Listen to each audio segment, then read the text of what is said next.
নারীর টানে বাড়ি ফিরে ঈদ উদযাপনে মেতেছেন ক্রিকেটাররা। আত্মীয় স্বজন, পরিবার পরিজন নিয়ে ঈদ আনন্দে মেতে উঠেছেন তারা। তারকা ক্রিকেটারদের কাছে পেয়ে ঈদের আনন্দ যেন আরও বেড়ে যায় এলাকাবাসীর। এ সময় দেশবাসীর জন্য দোয়া করেন ক্রিকেটাররা। শান্তরা সবসময় থাকেন দৌড়াছোঁয়ার বাইরে, কিন্তু ঈদের সময় তারা চলে আসেন হাতের নাগালে। নারীর টানে বাড়ি ফিরে পরিবার পরিজনের সঙ্গে ভাগ করে নেন ঈদের আনন্দ, যার ব্যতিক্রম হয়নি এবারও। ঈদের ছুটিতে বাড়ি ফিরে এবার রাজশাহীতে সবার সঙ্গে ঈদের নামাজ পড়েন নাজমুল হোসেন শান্ত। একইভাবে সাতক্ষীরায় মুস্তাফিজ, নীলফামারীতে নিজ এলাকায় ঈদের নামাজ আদায় করেন রিশাদ হোসেন।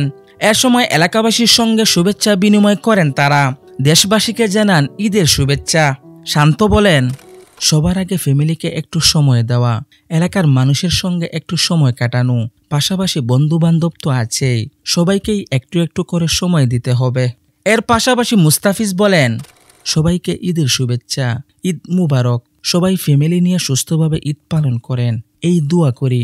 আপনারাও আমার জন্য দোয়া করবেন। সুস্থ থাকলে তামিম ইকবালের ঈদটাও হতো এমন। এদিন তামিমের জন্য দোয়া করেন রিশাদ হোসেন। সাবেক অধিনায়ক দ্রুতই আবারও ক্রিকেটে ফিরবেন বলে প্রত্যাশা তার। রিশাদ হোসেন বলেন, দেশবাসীকে ঈদ মুবারক, সবাই দোয়া করবেন, আমিও করি।